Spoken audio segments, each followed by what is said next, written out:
I used to believe that hard work guaranteed stability, that if you showed up early, stayed late, and never complained, life would reward you in kind. But as I stood outside the glass doors of my office that Friday afternoon, holding a cardboard box filled with everything I owned from my desk, a cracked coffee mug, a photo of my college friends, a dying plant, I realized how naive that belief had been. The HR email had arrived that morning like a guillotine. Restructuring, they called it. Immediate effect. The words felt clinical, detached, as if a computer had written them. No one met my eyes as I packed up my things. My manager didn't even step out of his office. I had given 3 years to that company. Missed birthdays, stayed during storms, volunteered for shifts nobody wanted, and all it took was a single sentence to erase me. Outside, the late November wind bit through my jacket. I watched my reflection in the glass, the city swirling behind me, people hurrying past without a glance. My hands trembled, not from the cold but from the sheer uncertainty pressing down on me. I didn't know where to go. My rent was due in 3 days, and my savings were already drained from helping a friend pay his medical bills. By evening, I sat on the edge of my mattress, surrounded by half-packed boxes. The landlord's notice, lease ending, no renewal without payment, stared at me from the counter. I had nowhere to turn. The few friends I had were polite but distant. "Man, that sucks." One of them texted, "You'll figure it out." No one offered a couch or a spare room. That night, I didn't bother unpacking. I drove until the city lights blurred into streaks. My car smelled faintly of old coffee and rain-soaked clothes. I parked near the edge of a quiet park, reclined the seat, and tried to sleep. But sleep didn't come easily. Rain began to fall, soft at first, then steady. A rhythm that echoed against the roof like a reminder of how far I'd fallen. I curled up under an old jacket, listening to the hum of passing cars, the occasional thunder in the distance. Every sound made me tense. Footsteps, car doors, sirens. My breath fogged the window, and I traced meaningless circles into the condensation just to keep from thinking. I remembered the first day I got that job. How proud I'd been walking into the building, wearing my only decent suit. I remembered my mom's voice on the phone. "I'm proud of you, baby. You're really doing it." She had no idea that years later, her son would be sleeping in a parking lot, too ashamed to tell her he'd lost everything. By morning, my back ached, and my phone battery blinked at 2%. I drove downtown, hoping the movement would stop my mind from spiraling. My reflection in the rearview mirror startled me. Pale, unshaven, eyes dull from exhaustion. I looked like someone I didn't recognize. The cafe was small and quiet, tucked between a laundromat and a bookstore. I'd passed it dozens of times, but never gone inside. A help-wanted sign was taped to the window, but I knew I didn't have the energy to pretend to be cheerful. I just needed warmth, somewhere to sit without being noticed. Inside, the air smelled of coffee beans and cinnamon. Soft jazz played from a speaker overhead. The counter was manned by a man who looked a little older than me, late 30s, maybe early 40s. He had the kind of calm presence that drew attention without effort. His sleeves were rolled up, revealing forearms dusted with flour, and there was a faint gray at his temples that made him look quietly distinguished. "Morning," he said, his voice deep and steady. "Cold one out there." "Yeah," I muttered, fumbling for my wallet. I ordered the cheapest thing on the menu, a small black coffee, and slid my last crumpled $5 bill across the counter. He took it, but before he could ring it up, he hesitated. His eyes flicked to my hands, trembling slightly from the cold, then to the tired lines around my mouth. There was no judgment, just observation. "On the house," he said. I blinked. "No, I can." He shook his head gently. "You look like you could use something warm more than I could use $5. For a moment, I didn't know what to say.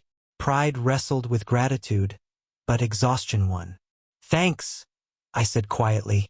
I sat by the window, wrapping my hands around the paper cup like it was something holy. The heat seeped into my skin, and for the first time in days, I felt almost human. Outside, the rain had slowed to a drizzle. Pedestrians hurried by under umbrellas. their shoes clicking on wet pavement. When I looked up again, the man was wiping down the counter, glancing at me now and then, not staring, just noticing. There was something about his presence that steadied the room. After a while, he came over with a refill. "You mind if I sit?"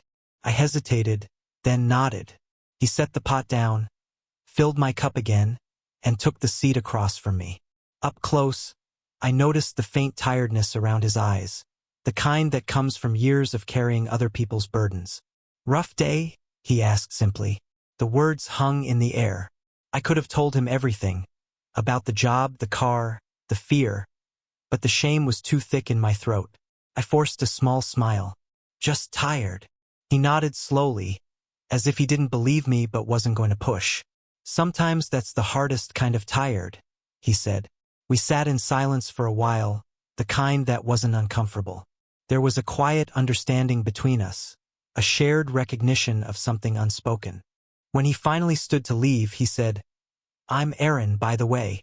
I managed a weak smile. "Daniel." He gave a small nod, that same calm expression still in place. "Nice to meet you, Daniel. Come by again tomorrow. The coffee's better when you're not shaking." I almost laughed, but my throat ached too much for it. I just nodded. When he went back behind the counter, I stayed there for nearly an hour, staring into the dark swirl of coffee and thinking about how a stranger's kindness could cut through days of silence. That night, I still had nowhere to go.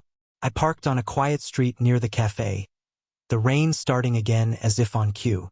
But this time, the cold didn't feel quite as cruel, because somewhere behind that rain-soaked window, someone had seen me, really seen me, and for the first time in weeks, that felt like enough reason to keep going.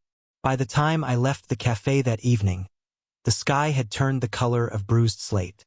The rain was falling harder now, bouncing off the hoods of cars, soaking through my thin jacket in minutes. I jogged toward my car, half wishing I'd stayed inside longer just to feel the warmth again. When I reached the windshield, something white fluttered against the wiper blade. A folded piece of paper, damp around the edges. For a moment, I thought it was a parking ticket. My stomach clenched. But when I peeled it off and opened it, the handwriting was neat, steady. "If you need a place to stay tonight, I have a spare room. Aaron." I stared at the words, blinking against the rain. For a long time, I just stood there, the paper trembling between my fingers. I looked toward the cafe, its windows glowing faintly in the dark. I could almost see him behind the counter, drying mugs, moving with quiet patience. The first thought that hit me wasn't gratitude, it was suspicion. Why would he offer this? What did he want? I'd learned that kindness often came with a cost.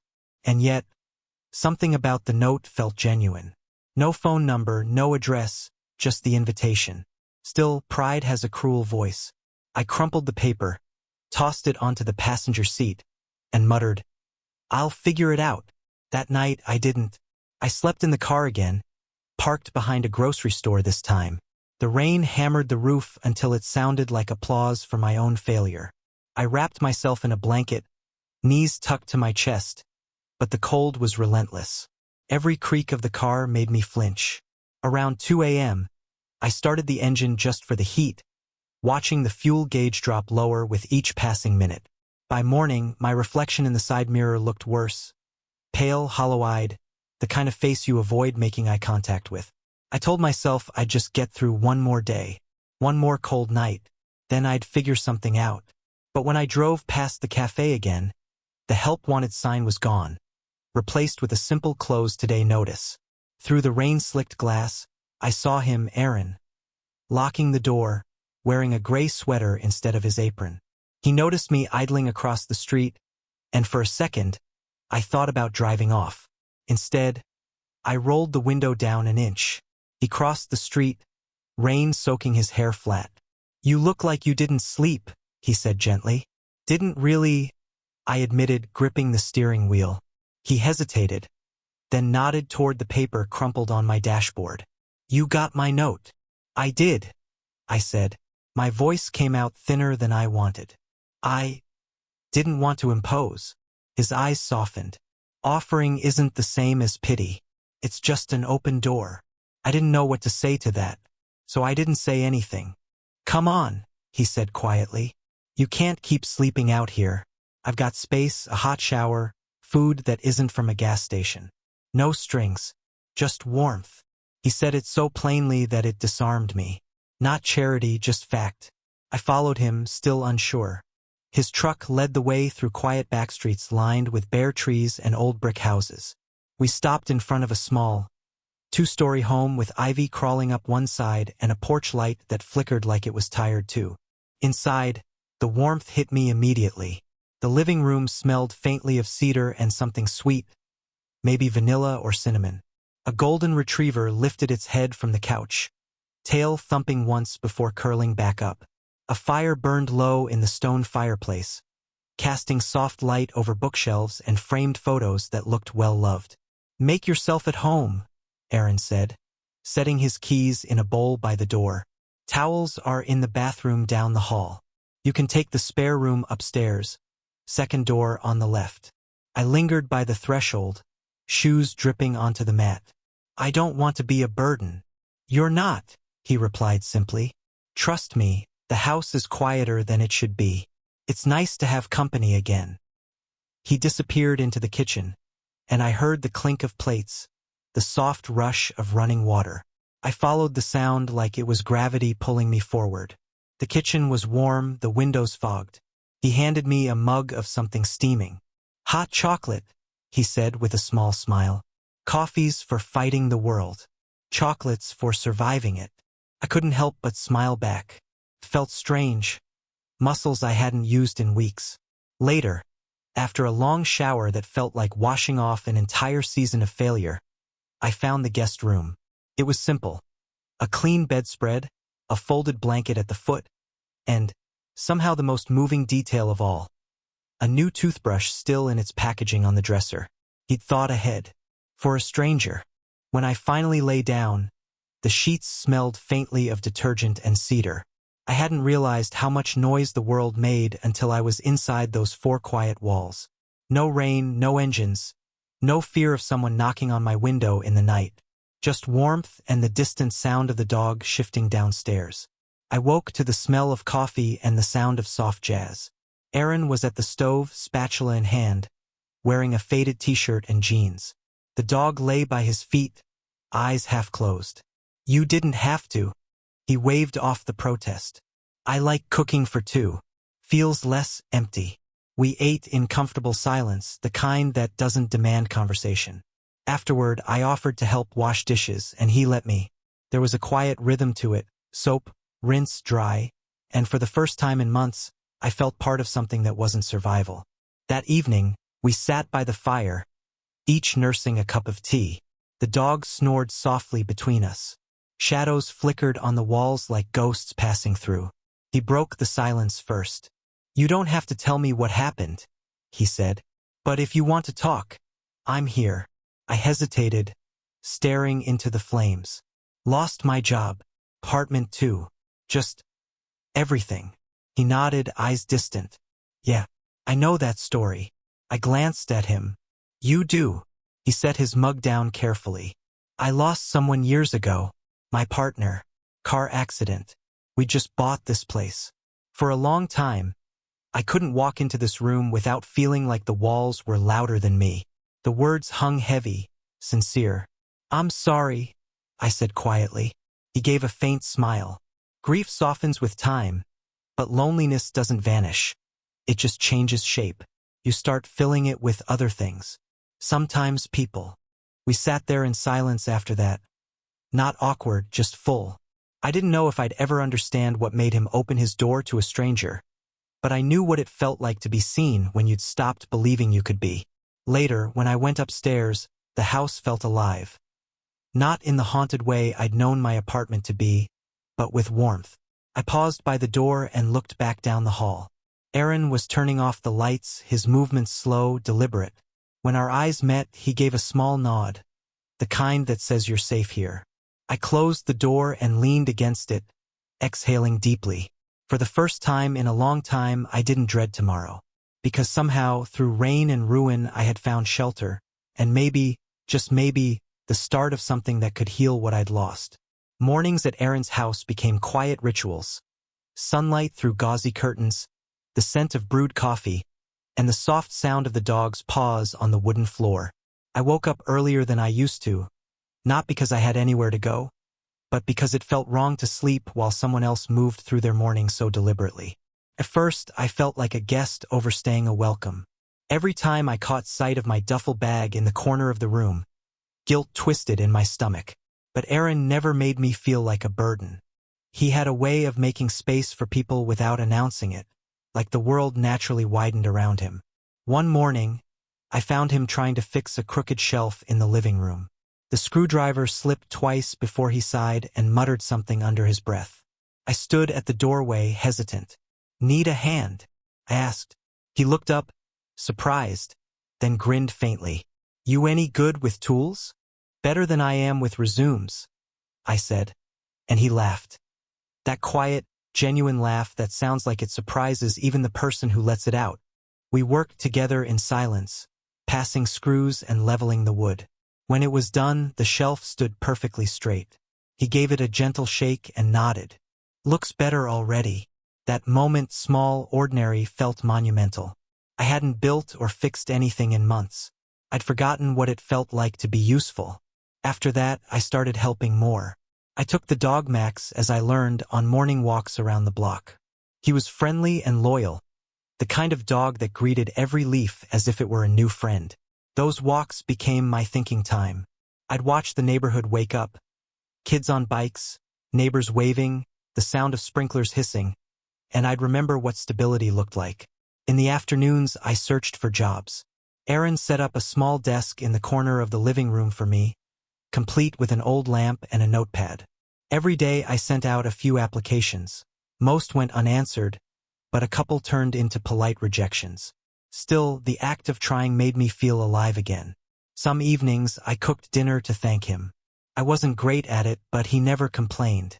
One night, after I nearly burned the garlic bread, he smiled and said, "A man who burns dinner but still serves it is braver than most.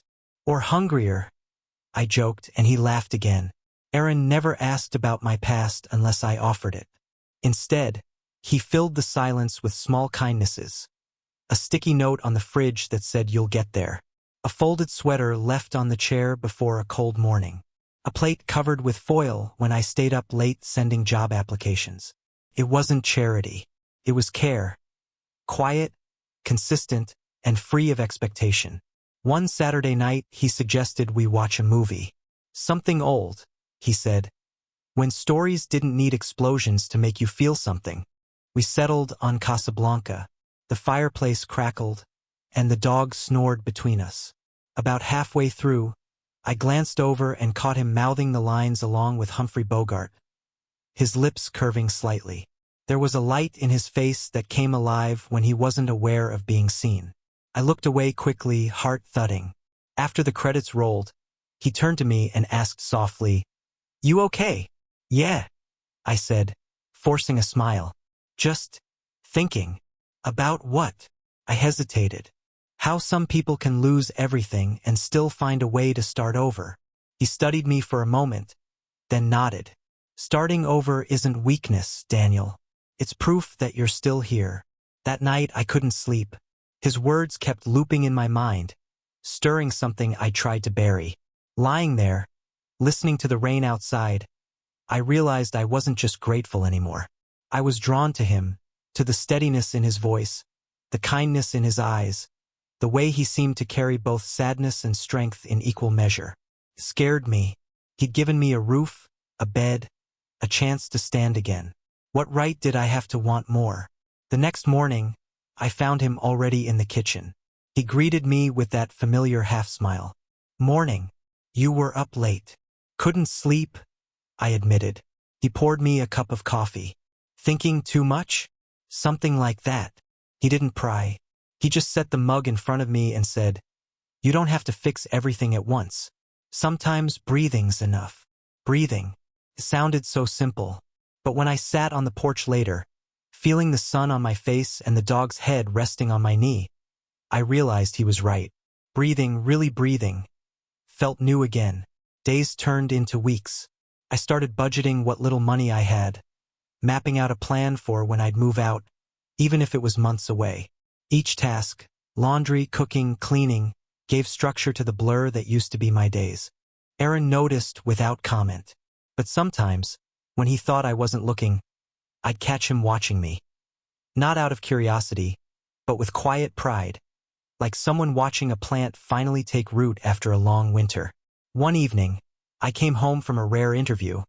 It hadn't gone great, but it was something, and found him fixing the porch light.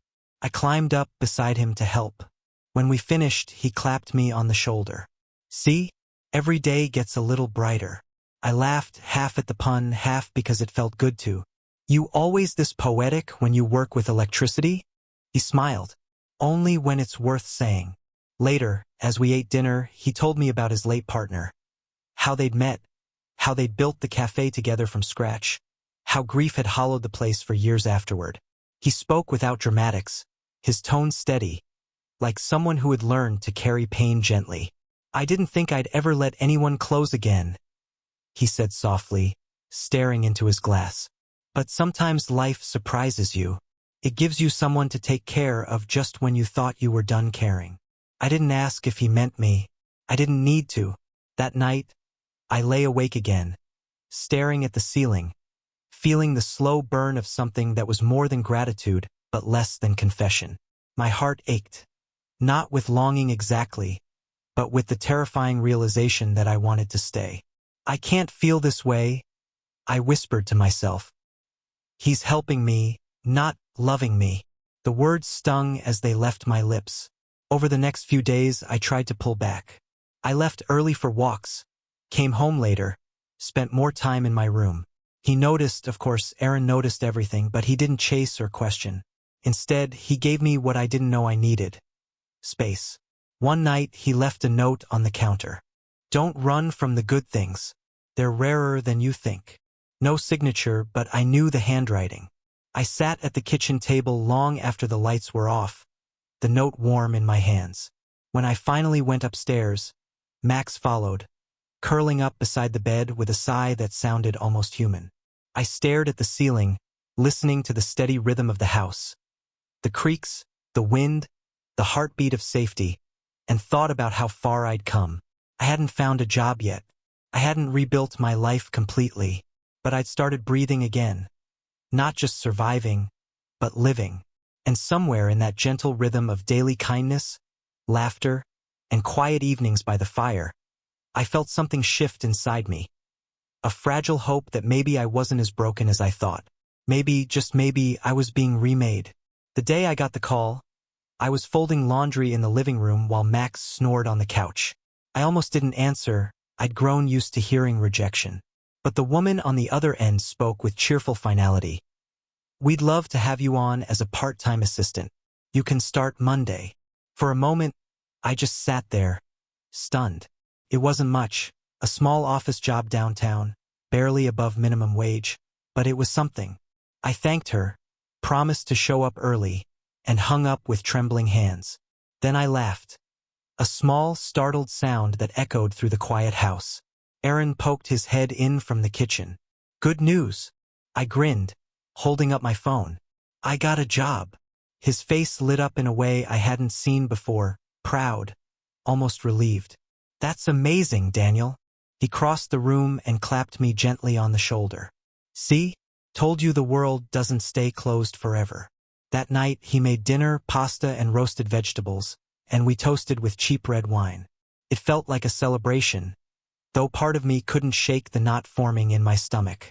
Because getting a job meant the next step. Leaving. I lay awake later, staring at the ceiling, the dogs breathing soft by the bed. The house had become more than shelter. It was the first place that had ever truly felt like home. The idea of walking away from it, from him, hollowed me out. But I told myself I had to. I couldn't live off someone else's kindness forever. I'd promised myself that once I stood on my feet again, I'd give Aaron his space back. That was the deal, even if it was unspoken. The office job was mundane, filing, answering phones, managing schedules, but I didn't care. Every paycheck, every small victory reminded me that I was rebuilding. Yet, The world outside Aaron's house wasn't nearly as gentle. By the second week, I was eating lunch in the break room when one of my coworkers, a woman named Jenna, leaned across the table with a teasing smirk. "So," she said, "who's the guy who drops you off every morning? He looks older." I blinked. "He's just a friend." She arched a brow. "A friend who picks you up, drives you to work, and waits in the car sometimes?" "He doesn't wait. He just—" I started, then stopped. The conversation had already gone sideways. "Relax," she said with a grin. "I'm just saying, if you've got yourself a sugar daddy, good for you." The table erupted in laughter. I forced a smile, pretending it didn't sting, but something inside me shrank. When the day ended, Aaron was, in fact, parked outside. He waved when he saw me. I climbed in, staring out the window as we drove home. The laughter from earlier replayed in my head, sharp and mean. He glanced over. "You okay?" "Yeah," I said quickly. "Just tired." He didn't press, but I could feel his eyes linger for a second longer than usual. That night, over dinner, the words spilled out before I could stop them. "I don't want your pity or charity." The sentence dropped like glass shattering on the floor. Aaron froze, fork halfway to his mouth. "What?" I swallowed hard. My pulse was racing, heat flooding my face. "I mean, I appreciate everything you've done, but I can't keep taking. I can pay rent now. I don't want you to feel responsible for me." His expression softened, confusion giving way to something sadder. "Daniel." "No," I interrupted. "People talk, okay? They think." He set his fork down gently. "What people think doesn't matter." "It matters to me," I snapped. "I don't want to be some charity case you rescued." The silence that followed was deafening. The fire popped in the hearth. Max lifted his head, ears twitching. When Aaron finally spoke, his voice was calm. Too calm. "It was never pity, Daniel." I couldn't meet his eyes. "You needed shelter," he continued quietly. "And maybe—" he paused, exhaling. "Maybe I needed someone to care for too." The words hit harder than I expected. Not angry, not defensive, just true. I opened my mouth, but nothing came out. All the air had left the room. Aaron stood slowly, collecting the dishes. "I think we both need some space tonight." His tone wasn't cold, but it carried finality, the kind that hurts worse than shouting. He disappeared into the kitchen. I heard water running, dishes clinking, and then nothing but the rain starting to fall outside. I sat there long after the fire died down, staring at my half-empty glass. When I finally went upstairs, the house felt too quiet. I could hear the faint sound of his footsteps below, moving from room to room, deliberate and distant. I wanted to go down to apologize, but pride, the same pride that had kept me sleeping in a car weeks ago, kept me still. The next few days were filled with silence. Not hostility, just absence. We moved around each other like ghosts in the same house. He left early for the cafe. I left for work without waiting for breakfast. Evenings were quieter now, no shared movies, no quiet laughter. Max, confused by the tension, split his loyalty evenly, sleeping by my door one night and Aaron's the next. At work, I buried myself in routine, but the silence followed me home, heavy and cold. I'd catch glimpses of him reading by the fire, his expression unreadable, or hear the faint sound of him humming as he cooked. It was unbearable, not the distance itself, but knowing I had caused it. One night, rain started again, hard, relentless, like it had that first week. I stood by the window, watching it streak down the glass. My reflection stared back. Older somehow, tired but not the same man who'd arrived here broken. I thought about all the nights I'd spent alone before him.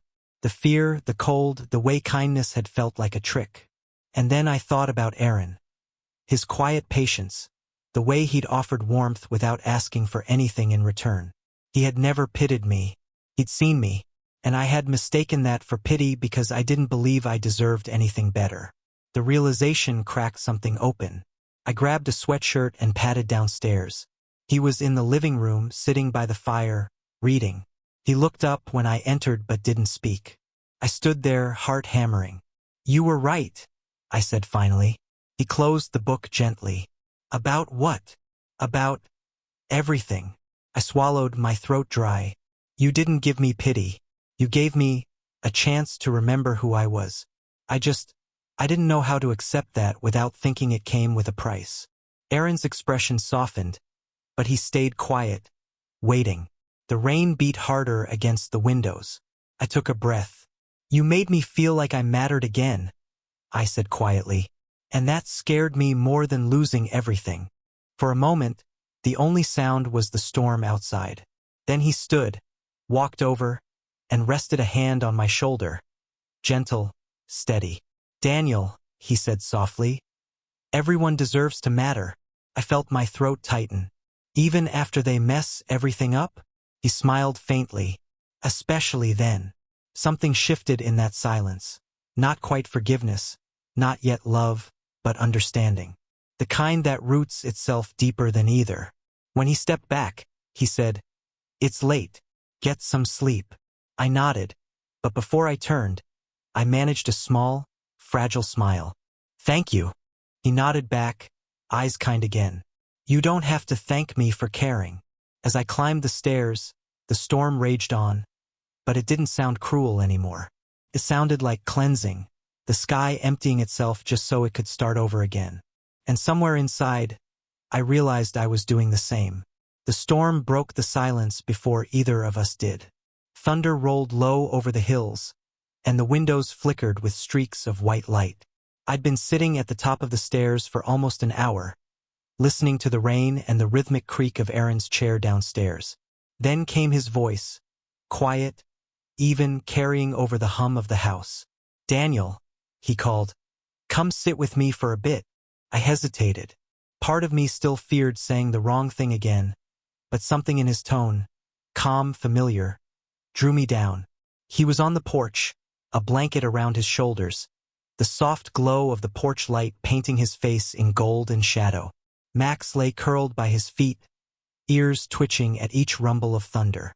"I didn't mean to wake you," he said when I stepped out. "You didn't?" I replied, taking the chair beside him. "Couldn't sleep." He nodded toward the rain. "It's loud tonight, like it's trying to say something." We sat in silence for a while, the kind that didn't demand words. The air smelled of wet earth and cedar. Every so often, the wind carried a hint of the ocean far beyond town, a scent I hadn't noticed before. Finally, he spoke. "I never told you the whole story," he said softly, "about why I built this house the way I did." I looked over, surprised. "You mean the cafe?" He shook his head. "No, this place. The porch, the fireplace, even the color of the walls. They're all things he wanted. The way he said he was tender, reverent. My partner," Aaron continued.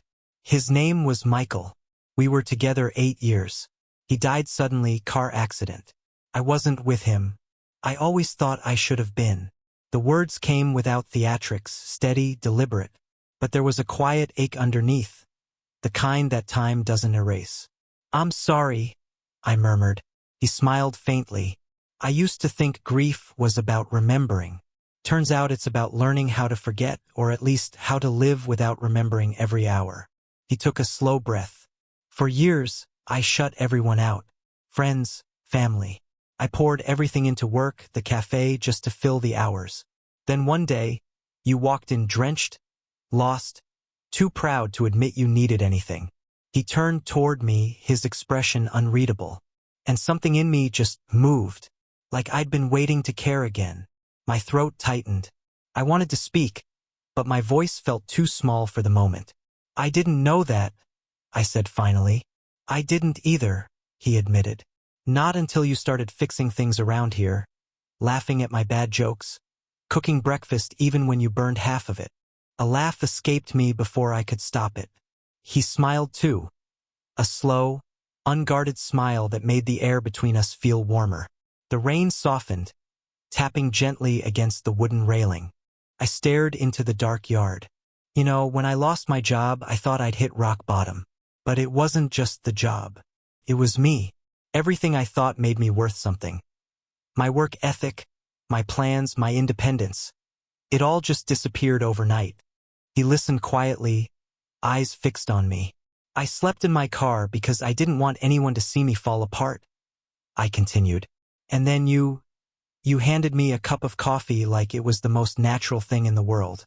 You didn't look at me like I was broken. You looked at me like I was still someone.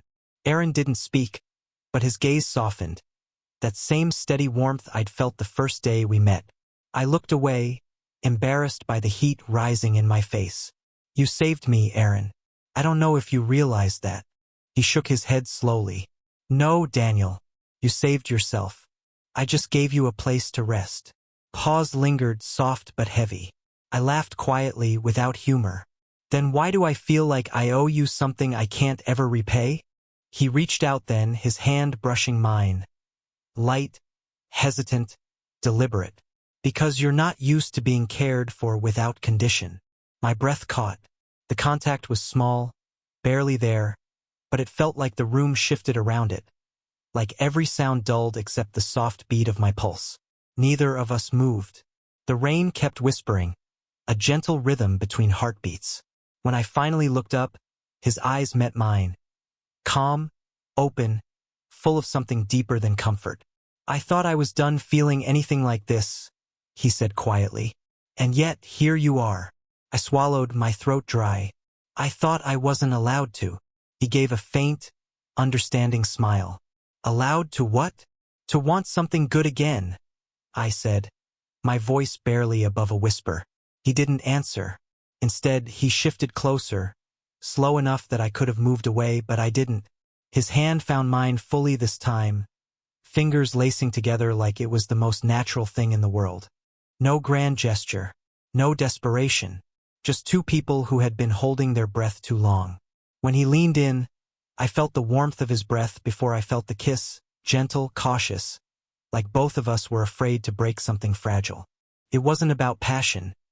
It was about peace, about being seen and choosing not to hide anymore. When we finally parted, he rested his forehead against mine. You're safe here, he whispered. Not because you need me, but because you chose to stay. I exhaled, shaky but steady. I don't want to run anymore. Then don't, he said. The rain had faded to a drizzle now, just a faint echo of what it had been. Inside, the fire cast a soft amber glow through the open door. We went in quietly, Max padding after us, tail thumping once before curling up again by the hearth. Neither of us said anything more. Words would have ruined the calm that had finally found its way back into the room. We sat on the couch, shoulders touching, eyes half closed. At some point, I drifted against him, not out of exhaustion but trust. His arm came around me, a simple weight, grounding and warm. The last thing I remember before sleep took me was the sound of his heartbeat. Steady, real, unhurried. The sound of something lasting. Outside, the storm passed completely, leaving behind only the soft dripping of rain from the porch roof. For the first time since the day I'd lost everything, I didn't feel empty. I didn't feel lost. I just felt home. By the time spring arrived, the house didn't feel like his anymore. It felt like ours. The silence that once echoed through the rooms had been replaced by the rhythm of ordinary life.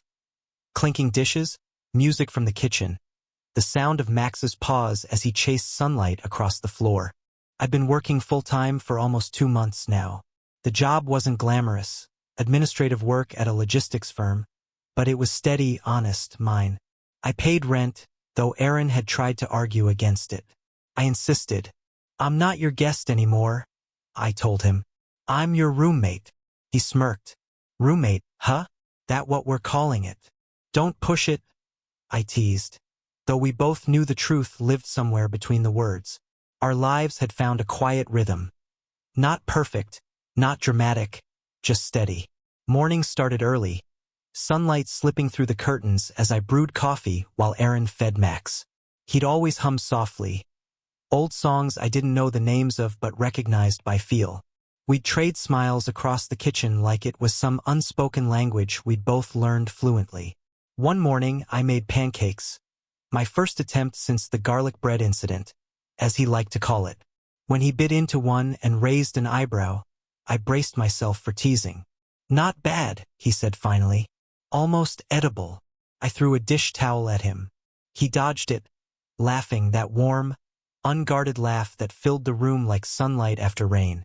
We started cooking together after that, chopping vegetables shoulder to shoulder, stealing tastes from the same spoon, debating whether chili flakes belonged in scrambled eggs. They didn't, apparently. It wasn't grand romance. It was simple companionship woven into the everyday. On weekends, we took Max to the park. Sometimes Aaron brought a book.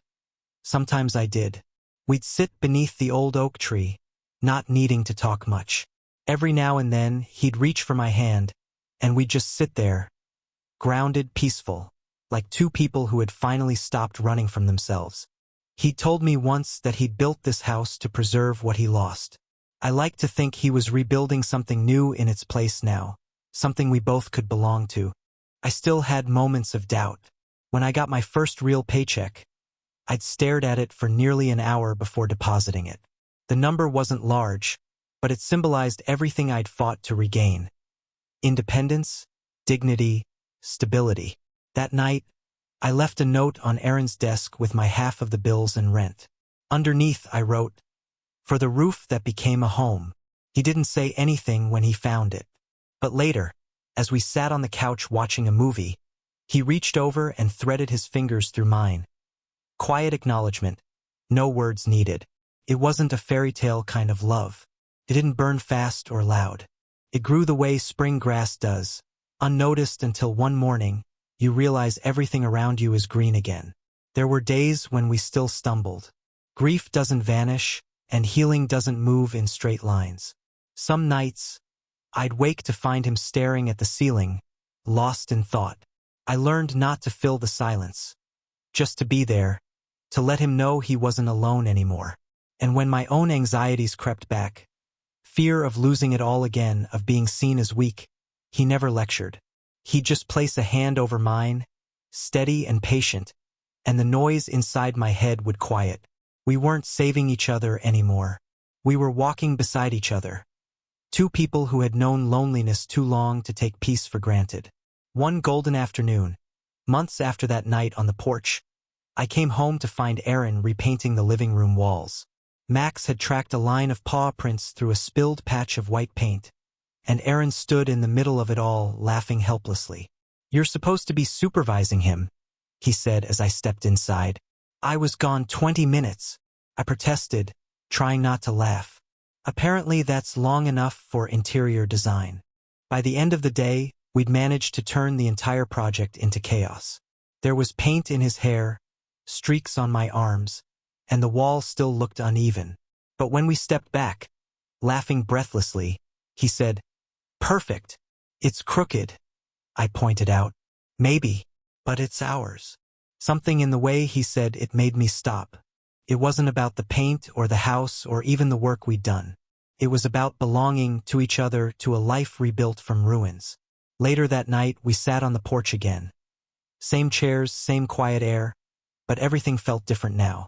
The storm that had once surrounded us was gone, replaced by the hum of crickets and the soft glow of the stars.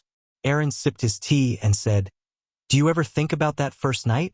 "All the time," I admitted. "Mostly how stupid I was not to knock on your door right away." He chuckled. "You did it when you were ready. Sometimes that's what matters most." We fell into a comfortable silence, the kind that no longer needed to be bridged. His hand found mine, fingers brushing lightly, a quiet reminder that what we built wasn't fragile anymore. It was earned. Months later, the cafe reopened under a new name, Second Morning. It was Aaron's idea, and his way of marking the new chapter of his life.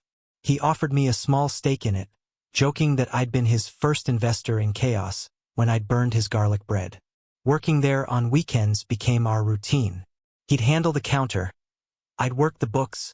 Max greeted customers like royalty. Sometimes I'd catch Aaron glancing over from behind the espresso machine.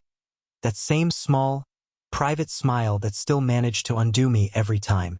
In those moments, I realized that what we shared wasn't born out of tragedy anymore. It was built on choice, day after day. We weren't two broken men leaning on each other. We were whole enough to stand side by side. One morning, the world felt particularly new. The rain had washed everything clean overnight, leaving the streets glistening under a soft sunrise.